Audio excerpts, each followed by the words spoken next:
Un saludo a todos, yo soy Rosimar Castellano y hoy hablaremos de la obra presentada por Edgar Wright, Última noche en el zoo.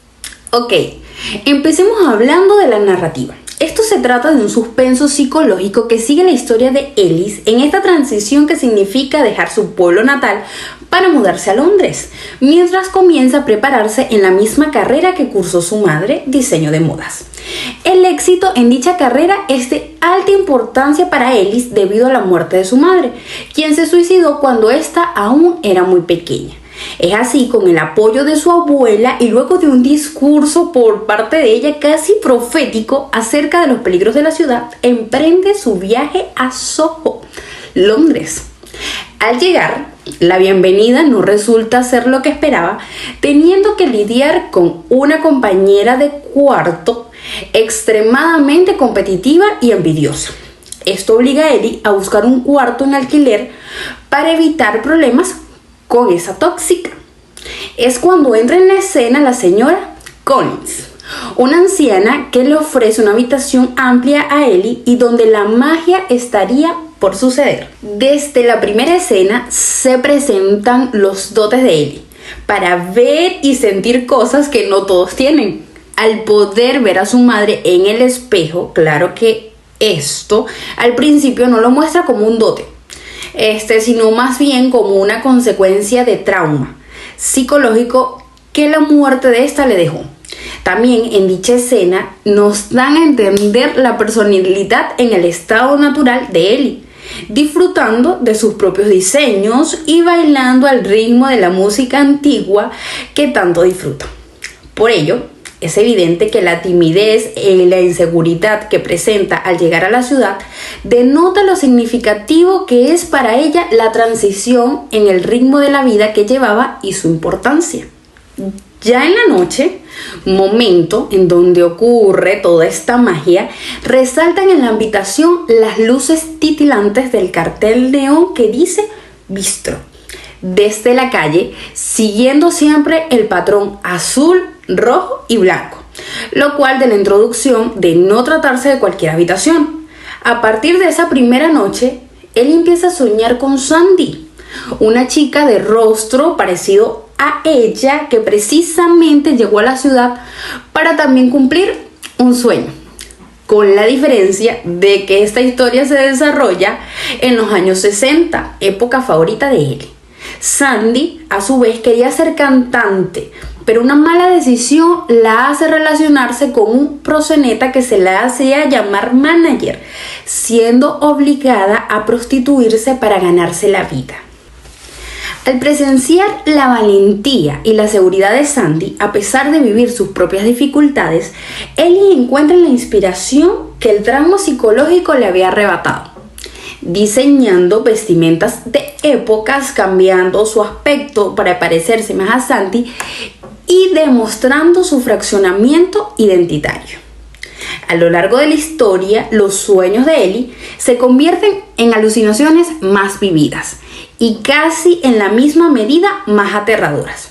Estas alucinaciones empezaron a presentarse más frecuentemente luego de presenciar cómo el representante de Sandy la mataba. Luego de eso, dormir no parecía ser impedimento para ver a los personajes en la vida de Sandy presentándose en el mundo actual de él, quien ya había desarrollado empatía por Sandy y decidió encontrar justicia para su alma. Presentado como hombres sin rostros, los fantasmas del pasado pasaban a atormentar la vida de Ellie, afectando tanto sus relaciones interpersonales como académicas. Creyendo que el hombre que frecuentaba el bar donde trabajaba Ellie podía ser Jack, el representante y asesino de Sandy.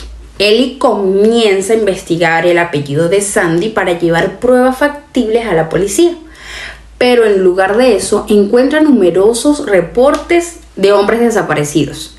Ellie confronta al que pensó que era Jack para grabarlo y tener una declaración, pero luego más tarde, de lo que le hubiera gustado, descubre que más bien era el único hombre que intentó ayudar a Sandy en esa época. Con ánimos de rendirse, decide ir a recoger sus cosas y volver con su abuela.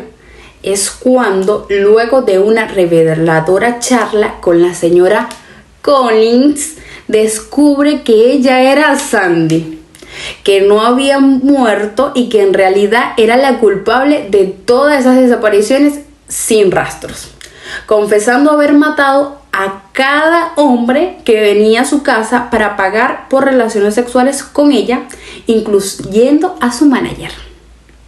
Sandy trata de envenenar a Ellie por saber la verdad, pero logra escapar luego de una distracción que afortunadamente llamó la atención de Sandy.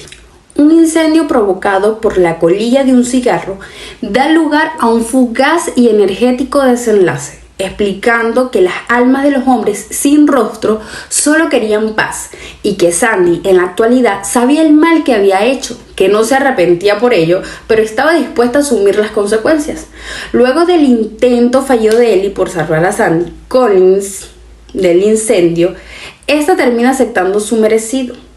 Para el final de la obra, la exitosa Ellie se muestra en paz, tanto con las visiones que aún ve de su madre como la de la nueva imagen de Sandy en el espejo, mostrándose en paz, demostrando la aceptación de Ellie por su don de ver a personas muertas, sabiendo que ella puede vivir con encontrando la paz que buscaba cada una, tanto con la intención de la madre por verla triunfar, como la de Sandy al aceptar lo que hizo y asumir las consecuencias por ello con dignidad.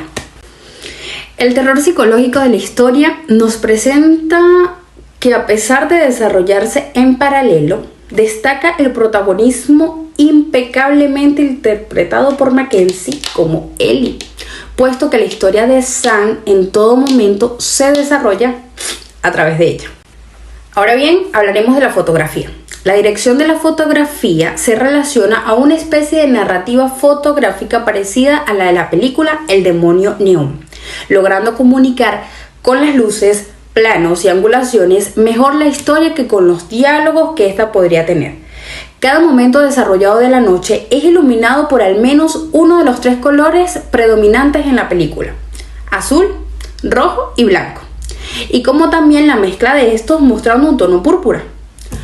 Donde más destacan estos colores en la misteriosa habitación de Ellie, presentando siempre el titileo de tres colores en patrón cuando se está tratando de la vida real, y titilando de un solo color mayormente cuando se está en el sueño. El cambio en el patrón de colores indica además una guía para saber cuándo adentrarnos en la mente del protagonista y cuándo ubicarnos en la realidad de esta. El color que aparentemente se queda titilando depende de la situación en la que se esté, obedeciendo al significado psicológico que representa. El rojo estuvo presente en las situaciones de peligro, de pecado y de tensión, como por ejemplo en la escena del asesinato de Sandy. En cambio, el azul estuvo presente en los momentos nostálgicos, de miedo y de incertidumbre, presente en la ventana cuando Sandy actual aceptó su destino, se quedó en el cuarto mientras este se incendiaba. En ambos casos, el constante titileo de esta luz apoyaban en el sentimiento asfixiante y claustrofóbico de la situación. Finalmente, entre todos los planos destacables en este aspecto se encuentra el de representación al final. En la pasarela de Ellie se ve un marco dentro del encuadre de la silueta de una Sandy con un característico vestido rosa que sirvió de inspiración para la colección de Ellie, con un fondo combinante de luces de colores donde predominó principalmente el morado, simbolizando la liberación del alma de Sandy de la cárcel en la que expuso haberse sentido toda su vida. Esta última escena de la pasarela podría ser también una clara referencia a la escena de entrada, donde se nos presenta por primera vez a Ellie, dándonos a entender la conexión que existe entre ellas, misma razón por la cual podría seguirla viendo al igual que a su madre. Para los fanáticos de Harry Potter, a su vez logré recordarme la frase en Snitch, me abro el cierre. En Última Noche en el Soho, esta escena al final representaría no solo la liberación de Sandy, sino también la de Ellie.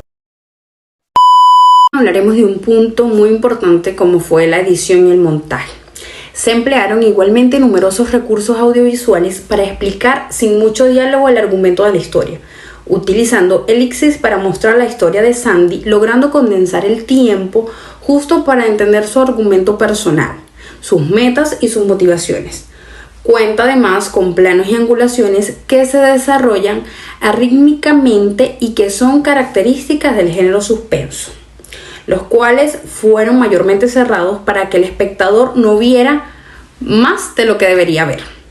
Todo esto junto a transiciones que fueron mayormente de ese tipo, donde se asociaban movimientos de cámara, colores y formas entre escenas. Se puede admirar como escena de establecimiento al principio de la película, donde diferentes tomas introducen la personalidad de Ellie, amante de la moda y de la música antigua, con sus dotes para ver y sentir cosas más allá de la muerte. Destaca también el falso plano secuencia de la escena del baile entre Sandy y Jack, donde constantemente Ellie entraba en la escena sin detectarse ningún corte directo. El sonido diegético juega un papel fundamental, puesto que junto a las luces también es el que ayuda al espectador a que sepa cuándo la historia pasa a desarrollarse en la realidad a la mente de él.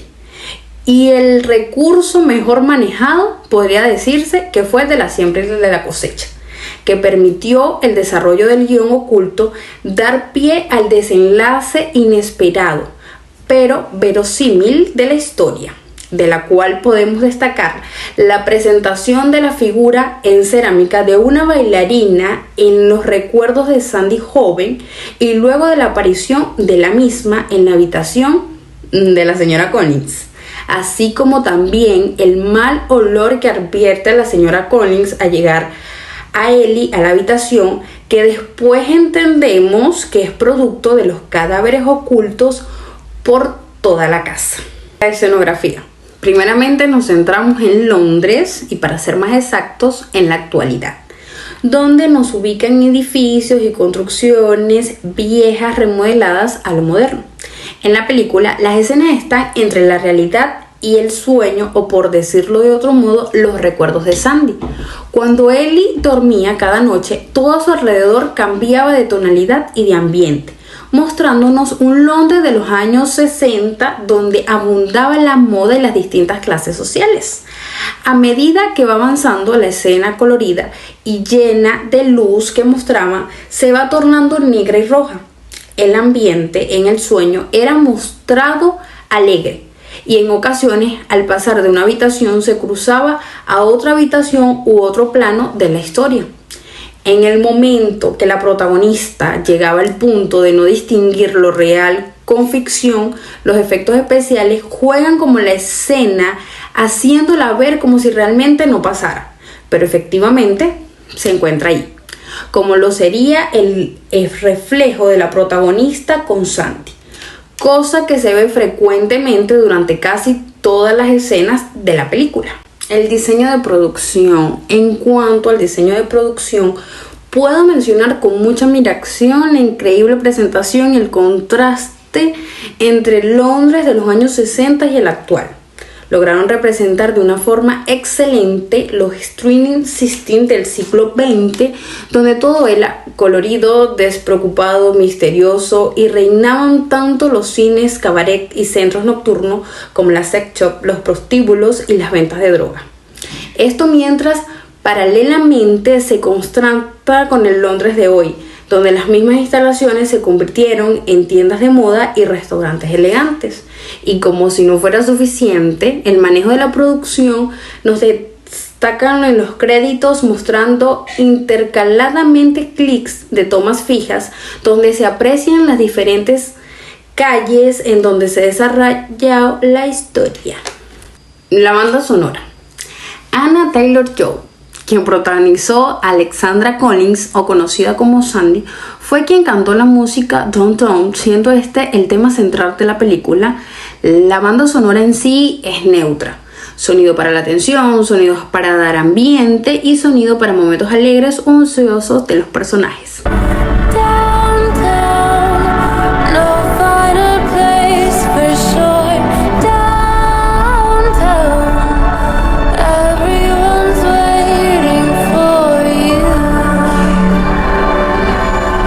Detrás de cámaras, la escena en la que Sandy y Ellie están bailando a la vez con Jack en realidad no fue un montaje, más bien eso fue grabado en el set, la cual consistía que con la ayuda del movimiento de la cámara se permitía que ambas actrices cambiaran de posición de baile con Jack, siendo una de las escenas más sorprendentes y difícil de creer que fuera recreada sin efectos. Antes de que realizaran esa escena de baile, ambas actrices tuvieron que practicar individualmente con el actor que interpreta a Jack para así tener sincronización a la hora de realizar el cambio. La mayoría de las escenas en las que se presentan los colores al azar fueron grabados con luces que eran cargadas a manos e incluso usaron un rodillo para que le dieran vuelta a algunas luces. La actriz que interpreta a Sandy en el detrás de cámara se le ve metida en un círculo en el cual las luces daban vueltas. La escena en que Jack lleva a Sandy a su casa fue grabada en una calle de Londres y usaron autos de la época de los 60. Solo que daban vueltas para que variaran los autos. La escena en la que nos presentan a Ellie bailando en la puerta es la misma escena al final, pero esta vez con Sandy. La mayoría de las escenas ambientadas en los 60 fueron grabados en el set y algunos contando con efectos especiales o efectos hechos manualmente. La taquilla. Su presupuesto fue de unos 47 millones de dólares, mientras que la recaudación de este fue al menos de unos 23 millones de dólares. Cuando la película fue estrenada no recibió lo que se esperaba, ya que por desgracia estuvo en el 8º lugar como el peor estreno de todos los tiempos. Pero lo curioso es que la distribuidora de la película estaba contenta con el resultado. Aparte de eso, la distribuidora esperaba que con el pasar del tiempo la película tenga más éxito, debido a que fue una película estrenada en pandemia. Los productores, en una entrevista el 1 de noviembre del año pasado, afirmaron que todo se sentía bien con terminar el proyecto y que les gustó mucho. Ok, es así como Edgar, mediante este colorido rítmico y tétrico largometraje, da a entender que la verdad y la justicia son muy relativas. Dependen mucho de la perspectiva del afectado. A este film le doy 4 estrellas, bien merecido.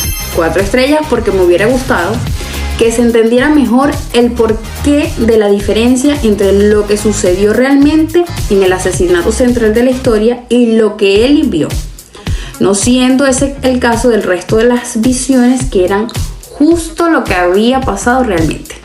Nos vemos en la próxima.